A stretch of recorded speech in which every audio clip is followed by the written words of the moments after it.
telling Trey backstage, when it comes to props, and things to help explain certain things, I'm either all or nothing, right? I mean, I either bring everything I've got or no props at all. It's just no middle ground for me. But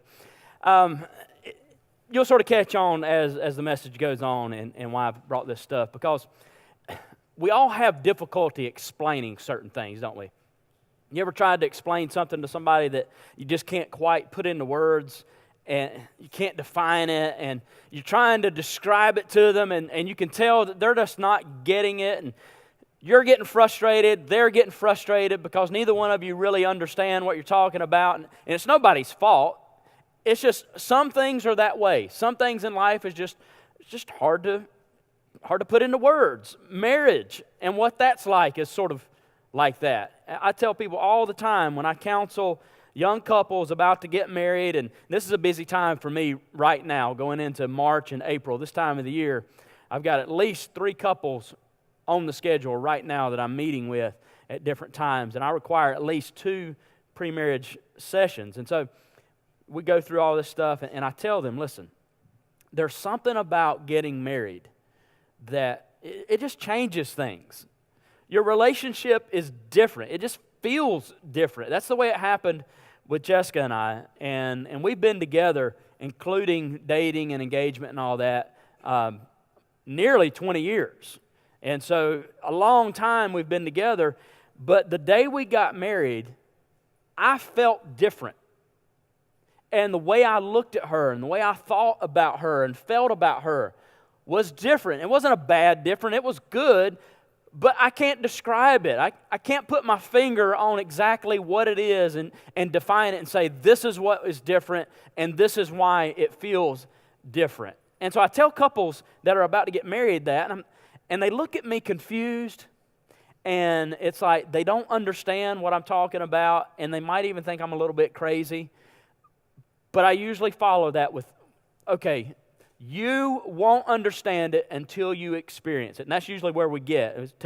You don't know what I'm talking about until you've lived it, you've seen it, you've experienced it. And so I've told every couple that I've done weddings for, I know I'm right, I know what this feels like, and until you get married, until your wedding day, you're not going to understand what I'm talking about.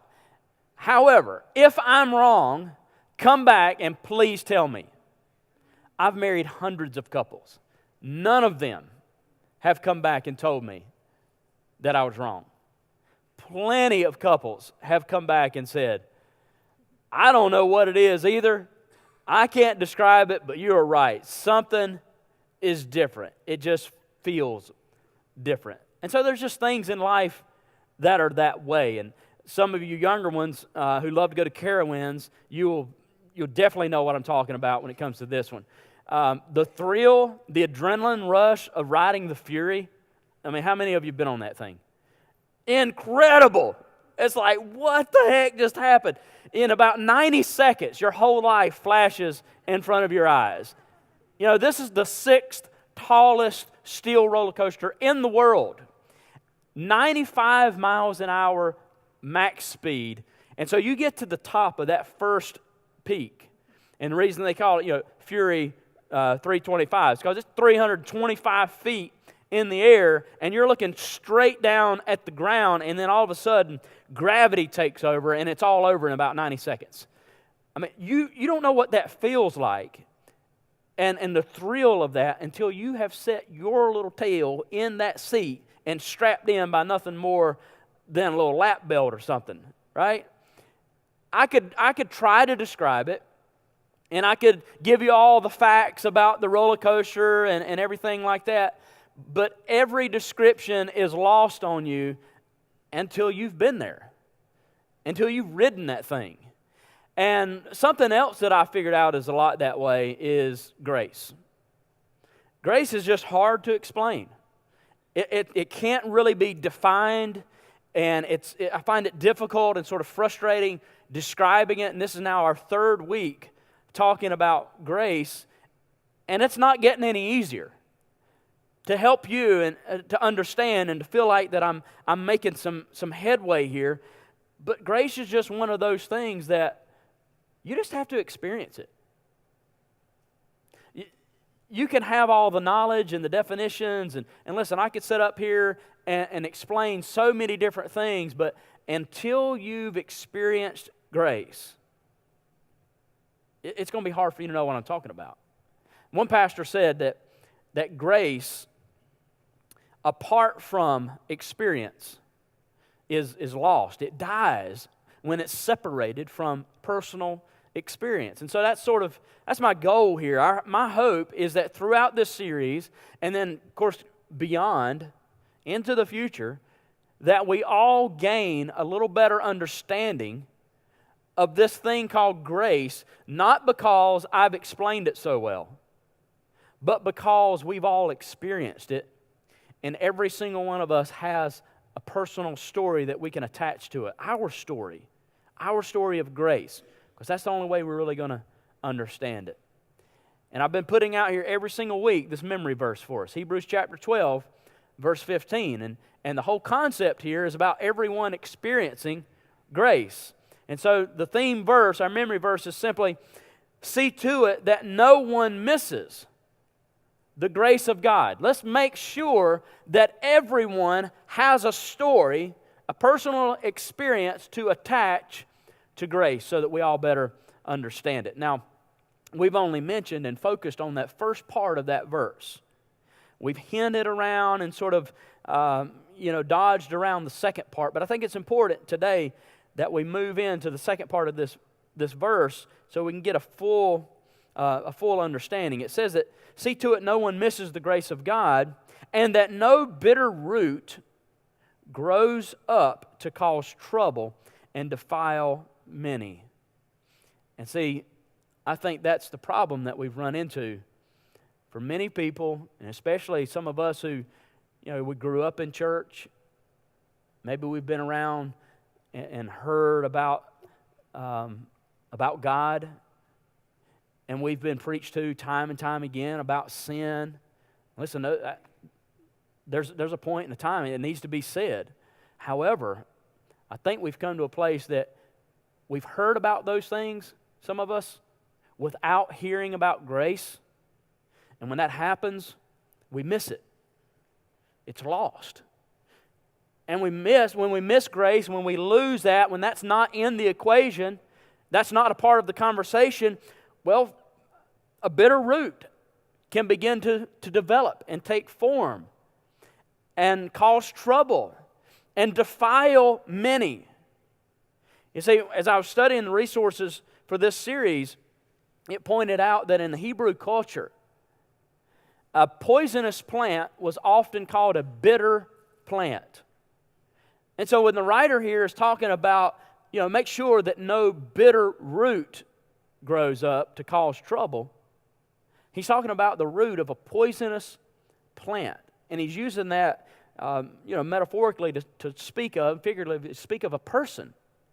Or maybe even a church that has missed the grace of God, that has taken the grace of God out of their message. When we do that, that church or that person can become a poisonous place or a poisonous person who then causes trouble for other people and defiles many, because they're going to if they don't know what grace is and they've not experienced it, they're most certainly not going to extend it to anybody.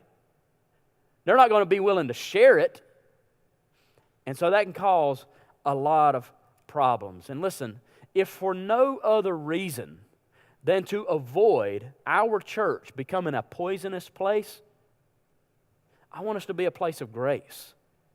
If for no other reason, just to avoid that, so that we don't cause trouble and we don't hinder people from coming to a relationship with Christ.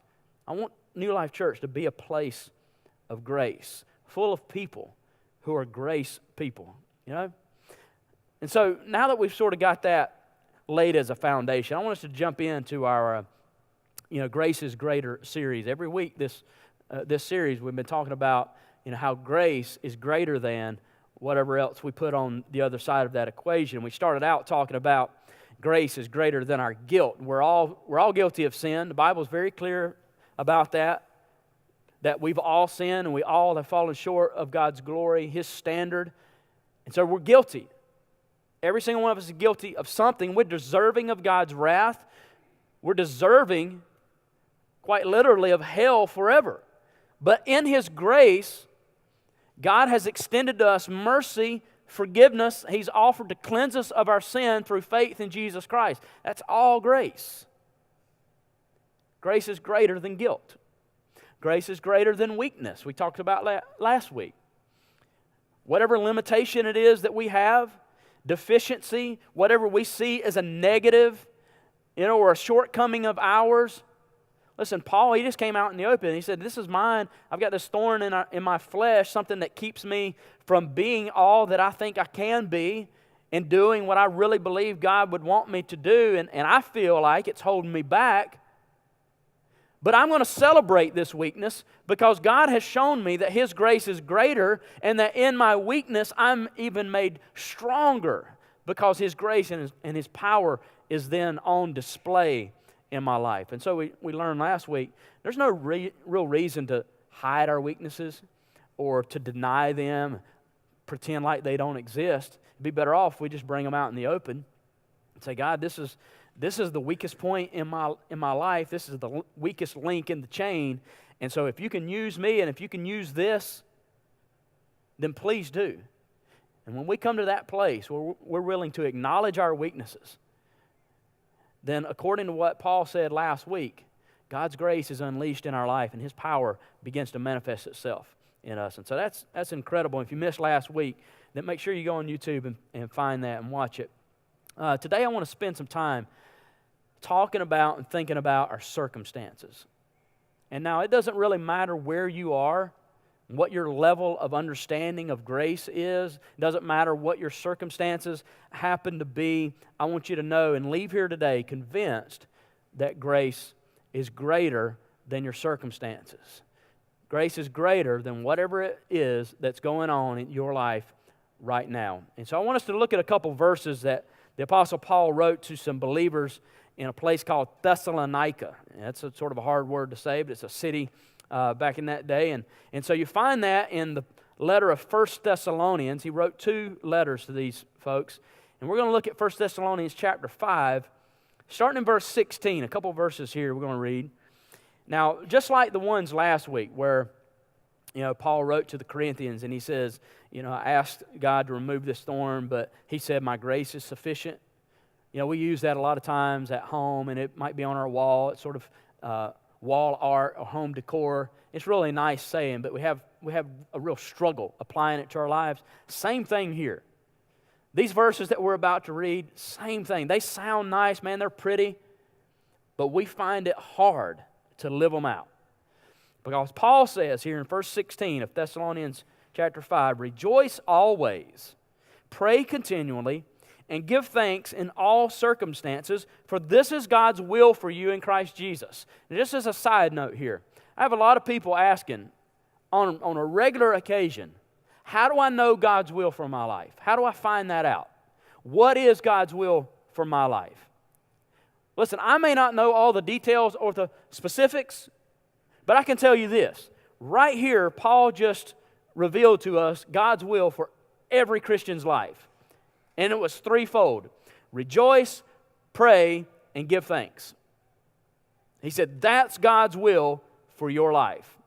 So if you happen to be wondering about that right now, camp out right here for a little while. Take in what we're talking about today. Now, if you jump on down a few more verses, down in verse 28, Paul concludes 1 Thessalonians 5 this way. He says, the grace of our Lord Jesus Christ be with you. That's sort of his sign-off of his letter. That's how he brings things to a close. He puts a final emphasis on the grace of the Lord Jesus Christ. And now here's an interesting note. Every letter that Paul wrote in the New Testament, now he's responsible for like 2/3 of the New Testament, from the book of Romans all the way through the book of Philemon. And these are the letters of Paul. In every single case, this is how he ends his letters. Whether it's in the last verse, in the last line, or in the last paragraph, somewhere in there, you're going to find either this phrase exactly, or in some similar fashion. Paul ends all of his letters reminding us to cling to the grace of God. Hold on to the grace of God. Declare it over your life. And I think here's the reason. Is because a lot of the things that Paul writes, the things that he challenges us to do, make no sense at all and are absolutely impossible to do apart from grace. And we see that to be the case right here in 1 Thessalonians 5. Paul says, rejoice always, all the time. Be joyful, be happy. Give thanks in all circumstances. Now just think about all circumstances. And he says, be happy, be thankful in all circumstances. And I know, just like you're probably feeling what I'm feeling, I'm like, yeah, right. How is that even going to happen? How do I give thanks in all circumstances? That simply can't be done. And that's right. Apart from grace, it can't be done. Because grace is what enables us to prevail, to persevere in any and every circumstance. No matter what's going on in our life, grace is what enables us to do what Paul's talking about here. And the reason is because it's so much greater. Because grace is attached to God, from whom it comes. And as great as God is, grace is. So we're going to see that as we go through some things here over the next few minutes. And so right now, I just want you to think about your current circumstances. Whatever's going on in your life. It could be great, could be not so great, could be a crisis going on. Whatever your circumstances happen to be right now, I just want you to keep that in mind for the rest of this message.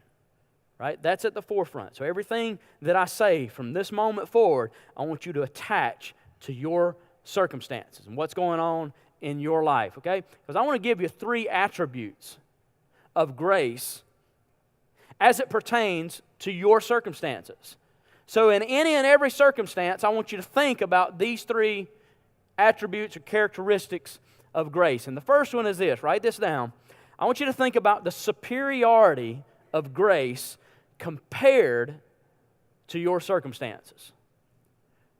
Think about the superiority of grace compared to your circumstances. And now, I don't want to insult your intelligence. I'm sure everybody understands what the word superiority means.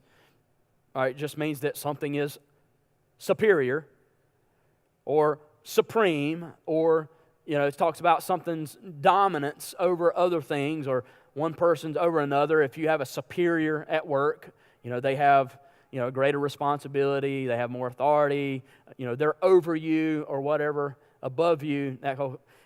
If you have a product that is superior than another, you're usually talking about it's a better quality of whatever it is you're comparing it to. So with that in mind, the simplest way to think about it is someone or something that is superior, it's greater, it's better, it's bigger. All right, so we're talking about, the greatness or the bigness of grace. Maybe even the weightiness of grace. And so to help us really understand that, I took some time this week to build, sort of this makeshift scale right here. To sort of help us understand the weightiness of grace and just the superiority of this thing called grace. And I had a helper in the first service, but she was about yay high. It was adorable. I'm going to get to the hula hoop in a minute. She even demonstrated the hula hoop in the first service. So anybody that wants to volunteer for that here in about 10 minutes, go right ahead. It's going to be awesome. But anyway, you'll see here that I have this bucket labeled grace. Now, it's full of grace. I had it filled. I prayed and said, Lord, for this demonstration, would you please fill this bucket full of grace? And he did, and it is absolutely full. And I know you think I'm crazy because it's like, it's empty. But see, grace is that way. It's not tangible. Like, you just can't reach in here in this bucket and get some out and take it home with you. Grace is like the wind. You can't see it. You can't grab hold of it. You can just see the effects of it on people's lives and the circumstances and situations, things like that. And so I'm just telling you, this stuff is heavy, okay? I mean, it's super, super heavy. So it might take me a minute to get it up here on this side of the scale. As I do that, because it'll take me a second, Blake, do you mind helping me? You going to be my volunteer, man? Okay, so here's what I need you to do, Blake. I have these are bricks, all right, just wrapped in paper. Is that a brick? All right, it's heavy as a brick, so it must be. These are going to represent our circumstances, okay? And so we're going to measure all of our circumstances against grace, but they're blank. And so now I'm going to have Blake come to you, if you're willing, to use one of our Sharpies and just write down a circumstance. It might be your current circumstance, what you're going through, a problem, a difficulty, an issue, a stress in your life. Or it just might be, I know a person who's going through this, and you write down their problem. Okay, I'm cool with that. We're not here to rat you out or embarrass you or anything like that. And so if you're willing to do that, if you'll grab a couple of those and grab you a few bricks, take those out there. And if you will help Blake do this, just raise your hand, and he's going to bring you a brick. Just write on it, and then, bring those back up here to me, okay? Here you go. Now, don't drop those. They're fragile. I'm going to get this up here.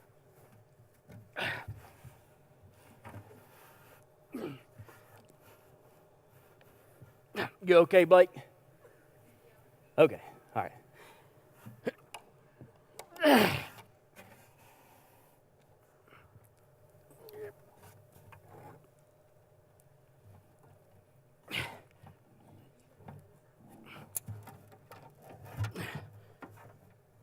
I didn't get to go to the gym this week because of all the snow.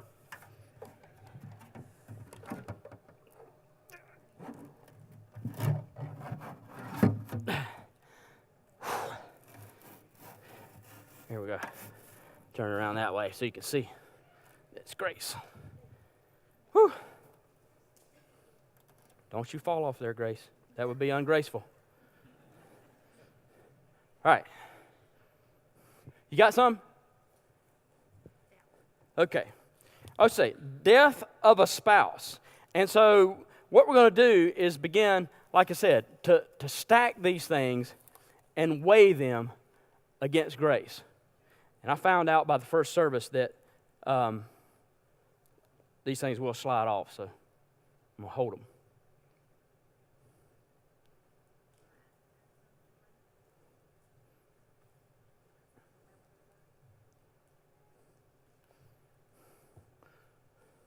All right, so we got death, finances. There's a lot going on this brick.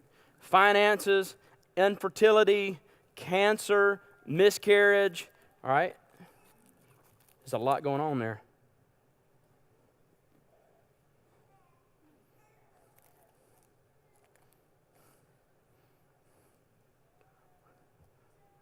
Yeah, just a couple more, then we'll make some up.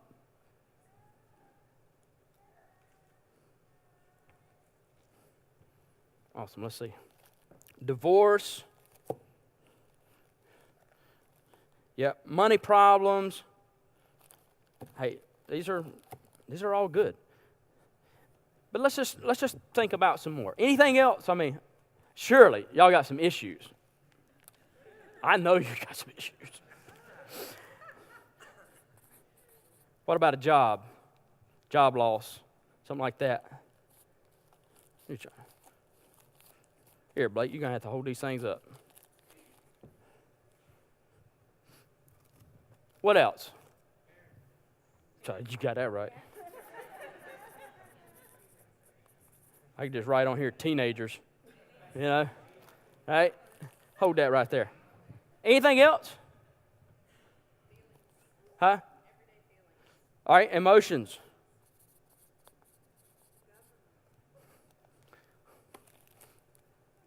Yep. I mean, just like, current events, world issues.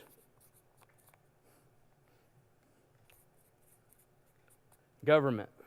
Just all kinds of stresses in our life. And listen, the point is, and we could take a lot of time and just keep stacking up problem after problem. You got it all? Yeah. All kinds of circumstances, all kinds of issues, all kinds of stresses. Now let's make sure, just so that they know you're not holding that up. Let go. All right?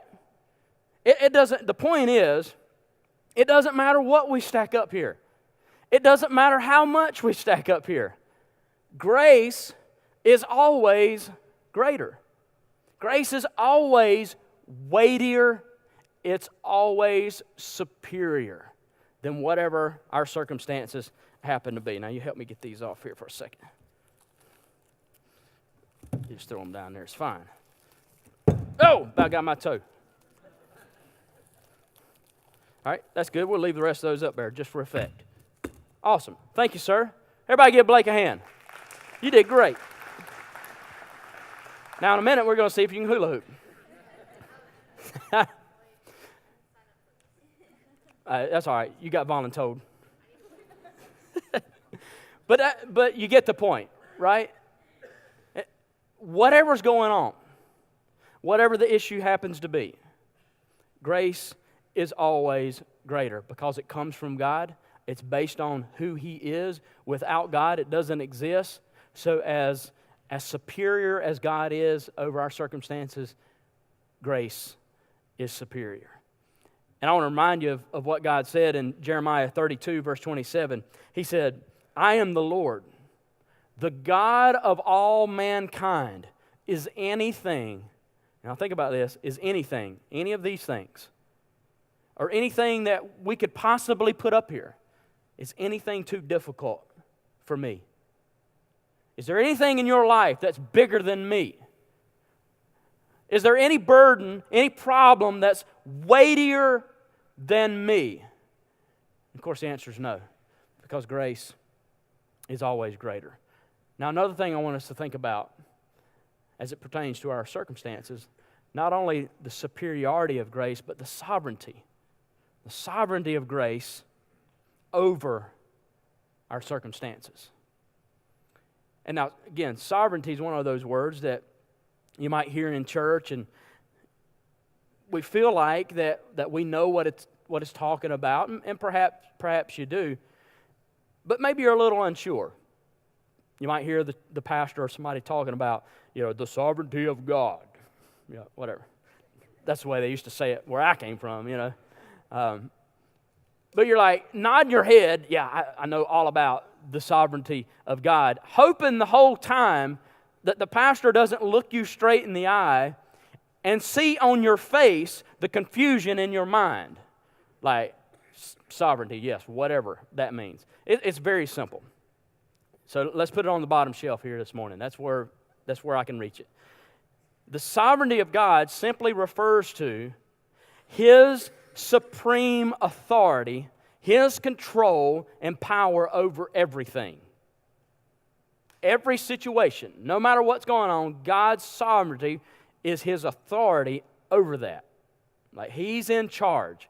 He's in control. And so just like we did with God's the superiority of grace, how big it is, we tie that to God, and as big as God is, grace is, well, as much authority and as much control as God has, grace has. Because again, grace is tied directly to God. It's from Him. Grace is who He is. You can't separate the two. So grace is always in control, just like God is always in control. Now, with that said, Blake, come on back up here. Now, I'm not going to do this. I don't have the hip flexors for it. We're about to see. And so I know I can't. But now Riley in the first service, she flat killed it. Okay? So this is sort of like a competition. And I know you're competitive. Right? Well, give us a shot and let's just see if you can do the hula hoop. Okay? This has nothing to do with the message. We're just curious. Yeah? Go ahead, shake it, man. Show us what you're made of. Look at that. Go, boy. Woo! Yeah. That's awesome. You know what I like the best about it? Was with this little thing you had going on with your hand over here. Like that, man. All right. That's it. That's all I need you for. That's awesome, man. You're great. All right, so do you remember what 1 Thessalonians 5:18 said? We read that just a few minutes ago. If you don't remember, you should have been paying attention. It said, give thanks in all circumstances, right? And that's why I brought this hula hoop. Because I want you to see that circumstance, that word, comes from the same root word as circumference. All right, so take you back into math class. Circumference, is the distance, the measurement around a circle. So it could be a circle this size. It could be a circle that, would go around the globe. But it's talking about, that distance. And so the idea for us here this morning is that your circumstances and my circumstances could be thought of as just drawing a big circle around our life, around us, and everything that happens inside the circle is considered to be our circumstances. And we like to think that we have a lot of control over what goes on in this circle, don't we? Most of us have lived long enough to figure out that we don't. We have very little control over what goes on in here. Now, to some degree, we do. There's choices that we make, things that we do that obviously play out in our circumstances. But all the time, things are going on. Decisions are being made by other people that affect you directly. They affect your circumstances. People are making choices that have some not so good results and consequences that affect your circumstances. This is all going on within your circumference. And so there's a lot that goes on in here that we have no control over whatsoever, but that we have to live with. And we have to figure out how to navigate and get through it. And so the thing is, a lot of the times we get to thinking, well, Paul said, be thankful and be joyful, like be happy in circumstances. And we look at our circumstances, we're thinking, I don't really know how to make sense of that. Like how am I supposed to rejoice in this? How am I supposed to be happy when this is going on? Because, see, in our minds, our happiness and our ability to be joyful and to give thanks is tied to this. Is determined by our circumstances. It's how we think. That's why some of us are saying, I wouldn't be so angry. I wouldn't be so bitter. And I wouldn't be hurting so much if my circumstances were different. If the boss would just ease up, if my spouse would just try, if things were different, well, of course I could rejoice. Of course I could be happy. Someone calls that the happiness illusion. The thought that if things were different, then I could be happy. And so I just want us to think for a second. If that's true, if our happiness is dependent upon and tied to our circumstances, then why in the world would Paul say something like, be joyful always? Be thankful in all circumstances. I mean, does he just not know? Does he not understand? Has he never been in a difficult situation? Like, what's going on in his circumstances? If he thinks he can be happy all the time, let's trade places, right? Or maybe Paul is just one of those obnoxiously positive people. He's just happy about everything. It doesn't matter how bad it gets. I don't think either one of those cases are true. We looked at 2 Corinthians chapter 11 last week, And Paul was very open about his circumstances. He talked about how he had been beaten, he had been close to death, he'd gone without food, without shelter, he had been abandoned and betrayed by people that he loved. I mean, and the list just went on and on and on. Those aren't some really good circumstances. And I can bet you that he wasn't happy about them. I can assure you that Paul didn't get beaten half to death and say, man, I love that. Give me some more. He's not happy. He's not joyful for his circumstances. And that's not what he wrote. He said, let's be joyful and let's give thanks in our circumstances. You see, there's a difference there, isn't it? You don't have to be happy about what's going on in your life. You don't have to be joyful about the circumstances. But you can be joyful in them. You can be thankful in them. And you're like, Pastor, how do I do that? Only by the grace of God. That's it. It takes remembering that if it were not for the grace of God, your circumstances could be a lot worse. The weight could be a lot heavier. If not for the grace of God, you wouldn't make it. It takes remembering that. It takes reflecting on the fact that God's grace not only saves us, but it sustains us. It's God's grace that carries us through these difficult times in our life. It takes reflecting on the fact and resting in the truth that God's grace and His power is always in control. And it's always greater. His grace, His power is not determined by, it's not hindered by our circumstances. What's going on in our life. God and His grace operate outside of that. They have no weight to bear against His grace.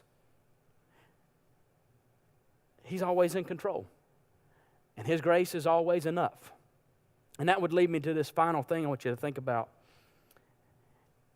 And that is, when it comes to your circumstances, I want you to consider the supply of grace for your circumstance. You remember last week, Paul was talking about this thorn in the flesh, basically like this dagger that he felt was impaling him and holding him back from doing and being all that he believed God wanted him to do. And so he begged God 3 different times, take this away. God, I could do so much more. I could be so much more effective if this weren't a part of my life. And you remember what God said? He said, no, my grace is sufficient, right? In other words, my grace is enough. Like, what does that even mean? How much is enough? God, your grace is enough. It sounds great, but can you help me understand that? How much is enough? And so, again, I know it's a silly way to do it, but I want to help us try to visualize this. Now, I want you to imagine that every single one of us have one of these cups. And this cup represents like your current circumstances and the amount of grace that you need to cover those circumstances. And so, if you've got a cup, maybe not many problems in your life. It's just some small issues that you wish were a little bit different and that you would like to see God's grace cover and help you work through. Minor things, but they're annoyances and you wish they were a little different. And so I want us now to think about, well, where are we going to get the grace? Where's this supply going to come from? And so let's just imagine here, there's this huge wall in front of us, right? Huge wall between Mexico, yeah. All right, big wall. And out of this wall is a faucet. And there's a hose attached to it and a sign that says, grace. Free, right? Free grace. Take as much as you need. Okay. Well, this is how much I need right now. And so we take that hose and we put our cup down here and we put the hose in that cup and we turn on that faucet. And water begins to slowly trickle out. I mean, it's not a flood. I mean, it didn't open up the gates or anything. It's just slowly trickling out. And you would think, is it even going to fill the cup? But sure enough, in just a minute or so, the water comes just to the brim of the cup here, and then it shuts off. You didn't even have to reach over and cut the faucet. It just stopped. When it got to the end, to the top, it stopped. But that's okay. I got what I need. I got the grace that I need to cover this current circumstance. And so off you go. Now, a little bit later, it may be just a few weeks or perhaps a month or so, some things happen in your life, and they get a little bit worse. And now the supply of grace that you need is not found in that cup, but you need a little more grace.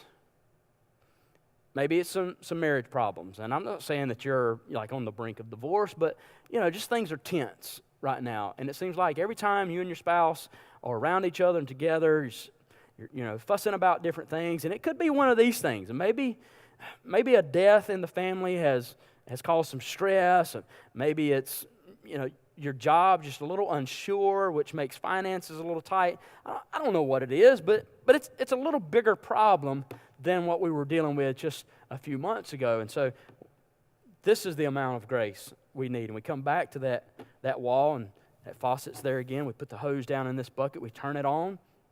And just like before, it's slow, but water starts coming out, starts to slowly fill the bucket. And I don't know, after 10, 15 minutes, seems like an eternity, but it's not very long, it begins to rise. And the water reaches just to the edge of this bucket as if it's just going to spill out, and just like before, it stops. Okay. Still, I've got my grace. There's enough here to take care of my problems. And so off we go. A little later, 6 months, a year down the road, we run into some pretty big problems. Maybe we figured out that our finances were a little worse than what we first anticipated, and some new discoveries in our relationship, and I don't know, maybe the marriage is dissolving. The kids have just become totally rebellious or whatever. I don't know. Just think it's a bigger problem. And now because of all my props today, I couldn't bring these next two. It'd sort of make things cramped. But, a cup or a bucket won't do it this time. Just imagine yourself coming out here with a wheelbarrow. I need a bunch of grace. Maybe it's something I've done. We wheel this thing out and put the hose in, and just like before, we turn it on, and it begins to slowly fill this wheelbarrow. And we're sort of wondering, is there going to be enough? We're talking about a cup and a bucket. But now, a wheelbarrow, that's a lot of grace. It's a lot of water. And especially as long as it's taken, as slow as this stuff's coming out, good grief. And you begin to wonder, where's this stuff coming from anyway? There's this huge wall here, and all I see is a faucet. But that thought's short-lived because I don't care. As just long as it's here, I'm not worried about where it's coming from. I just hope that there's enough. And through all of that, time has passed, and to your amazement, here this wheelbarrow is full about to spill over, and the water shuts off. And off you go, sloshing that stuff around, and it's enough. But then the crisis comes. The doctor said, the cancer's terminal. There's nothing we can do about it. The abuse worsens. The addiction is just out of control. I don't know. But whatever it is, whatever the circumstances are, it's just, you're overwhelmed. You don't know if you can make it anymore. You don't even feel like getting out of bed. And a cup won't touch it, a bucket won't do it, even a wheelbarrow full of grace is hardly enough to get you started. And so just think about this. Here you come back to this wall, back to this faucet, and this little garden hose. You're driving this big old semi-truck with a water tanker behind it. You back that thing up, beep, beep, beep, get as close as you can. Take that hose to the top of that tanker and shove it down in that hole and turn it on and think, oh my God, there is no way it's going to fill this thing. It can't. I don't know where this water's coming from, but this is a big, big tanker. And you sit there for hours and hours and hours. You stick your head down in the hole to see how full it is and if anything's filling up. And hours and hours again go by and go by. Maybe even take you a nap. But after a while, what feels like an eternity, you notice the water's right to the top. And it fills that, it's a miracle, it has to be, but it fills that tanker and shuts off. Listen, you were just worried about, just getting anything. I'll take any grace. But it filled the whole truck. It's like, wow. Your curiosity then gets the best of you. I've got to find out where this is coming from. And so you climb to the top of that tanker. You can't get around the wall. It just goes forever and ever. You can't tear it down. And you say, my only hopes is to get high enough where I can look over and just see maybe what's on the other side. And so you get on top of that truck and you get a hand grip here and a hand grip there and a foot here and just enough strength to pull yourself over. You look over that wall. And when you do, all you see is an ocean of grace. And it never ends. And I know, like you sit there, it's like, that's just silly, man. Yeah, it is. But I hope you can leave out these back doors today understanding it doesn't matter the size of your container. It doesn't matter what your need is and how great it is. God said, my grace is sufficient. There's always going to be enough. I never run out.